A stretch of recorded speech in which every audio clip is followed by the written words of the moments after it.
Welcome back to the 25 Days of Christmas. I'm Shane Reinert. We've got another great story as we're getting closer and closer to Christmas Day. Are you feeling that Christmas spirit yet? A gift of the heart.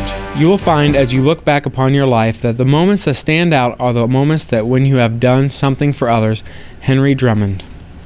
New York City, where I live, is impressive at any time. But as Christmas approaches, it is overwhelming. Store windows blaze with lights and color, furs and jewels. Golden angels 40 feet tall hover over Fifth Avenue. Wealth, power, opulence. Nothing in the world can match this fabulous display. Through the gleaming canyons, people hurry to find the last-minute gifts. Money seems to be no problem, and if there's a problem, it's that the recipients so often have everything that they need or want that it's hard to find anything suitable, anything that will really say, "I love you." Last December, as Christ's birthday drew near, a stranger was faced with just that problem. She had come from Switzerland to live in an American home and perfect her English. In return, she was willing to act as a secretary, mind the grandchildren, do anything she was asked. She was a girl in her late teens. Her name was Ursula. One of the tasks the employers gave Ursula was keeping track of the Christmas presents as they arrived. There were so many, and all would require acknowledgement. Ursula kept a faithful record, but a growing sense of concern. She was grateful to her American friends. She wanted to show her gratitude by giving them a Christmas present. But nothing that she could buy with her small allowance could even compare to the gifts she was recording daily. Besides, even without these gifts, it seemed to her that her employers had everything already. At night from her window, Ursula could see the snowy expanse of Central Park and beyond it, the jagged skyline of the city. Far below, traffic hooted and traffic lights blinked red and green. It was so different from the silent majesty of the Alps that at times she had to blink back tears of homesickness she was careful never to show. It was in the solitude of her little room a few days before Christmas that her secret idea came to her. It was almost as if a voice spoke clearly inside her head. "It's true," she said, "that many people in the city have much more than you do, but surely there are many who have far less." Ursula thought long and hard. Finally, on her day off, which was Christmas Eve, she went to a large department store. She moved slowly along the crowded aisles, selecting and rejecting things in her mind. At last she bought something and had it wrapped in gaily colored paper. She went out into the gray twilight and looked hopelessly around. Finally, she went up to a doorman, resplendent in blue and gold. "Excuse me, please," she said in a hesitant voice. "Can you tell me where to find a very poor street?" "A poor street?" said the puzzled man. "Yes, a very poor street, the poorest in the city." The doorman looked doubtful. "Well, you might try Harlem, or down in the Village, or the Lower East Side. Maybe." These names meant nothing to Ursula. She thanked the doorman and walked along, threading her way through the streams of shoppers, until she came to a tall policeman. "Please," she said, "can you direct me to a very poor street in Harlem?" The policeman looked at her sharply and shook his head. "Harlem's no place for you, miss."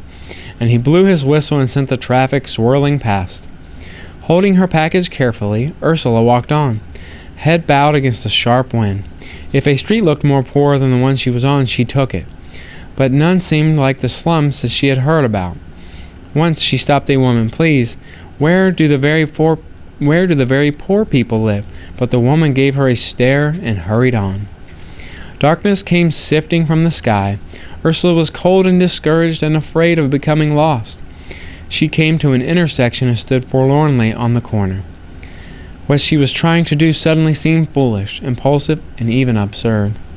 Then, through the traffic's roar, she heard a cheerful tinkle of a bell. On the corner opposite, a Salvation Army man was making his traditional Christmas appeal. At once Ursula felt better. The Salvation Army was a part of her life in Switzerland, too. Surely this man could tell her what she wanted to know. She waited for the light, then crossed over to him. "Can you help me? I'm looking for a baby."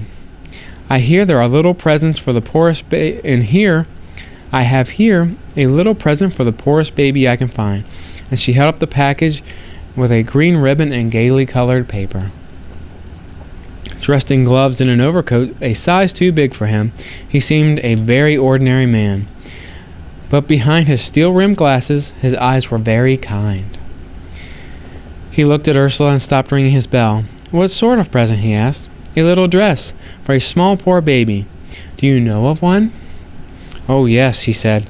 "Of more than one, I'm afraid." "Is it far away? I could take a taxi, maybe."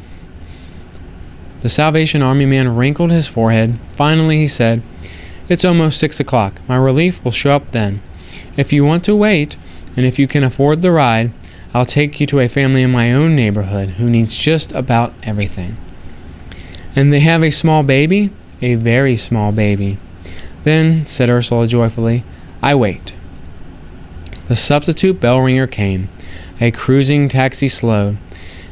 In its welcome warmth, Ursula told her friend about herself and how she came to be in New York, and what she was trying to do.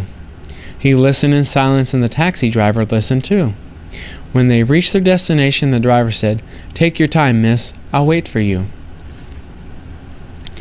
On the sidewalk, Ursula stared up at the foreboding tenement.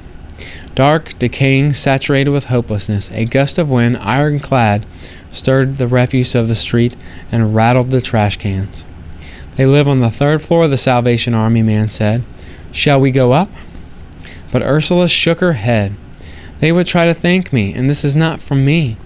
She pressed the package into his hand. "Take it up from me, please. Say it's from someone who has everything." The taxi bore her swiftly back from the dark streets to the lighted one, from misery to abundance. She tried to visualize the Salvation Army man climbing the stairs, the knock, the explanation, the package being opened, the dress on the baby. It was hard to do. Arriving at the apartment on Fifth Avenue where she lived, she fumbled in her purse, but the driver flicked up the flag. "No charge, miss." "No charge?" echoed Ursula, bewildered. "Don't worry," the driver said. "I've been paid." He smiled at her and drove away. Ursula was up early the next day. She set the table with special care. By the time she had finished, the family was awake, and there was all the excitement and laughter of Christmas morning. Soon the living room was a sea of gay, discarded wrappings. Ursula thanked everyone for the presents she received. Finally, there was a lull. She began to explain, hesitantly, why there seemed to be none from her. She told about going to the department store. She told about the Salvation Army man. She told about the taxi driver. When she finished, there was a long silence. No one seemed to trust themselves to speak. "So you see," said Ursula, "I tried to do a kindness in your name, and this is my Christmas present to you." How do I happen to know all this? I know it because ours was the home where Ursula lived. Ours was the Christmas she shared.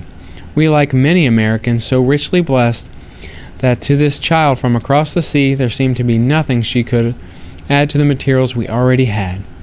And so she offered something of far greater value, a gift from the heart, an act of kindness carried out in our name. Strange, isn't it? A shy Swiss girl, alone in a great impersonal city.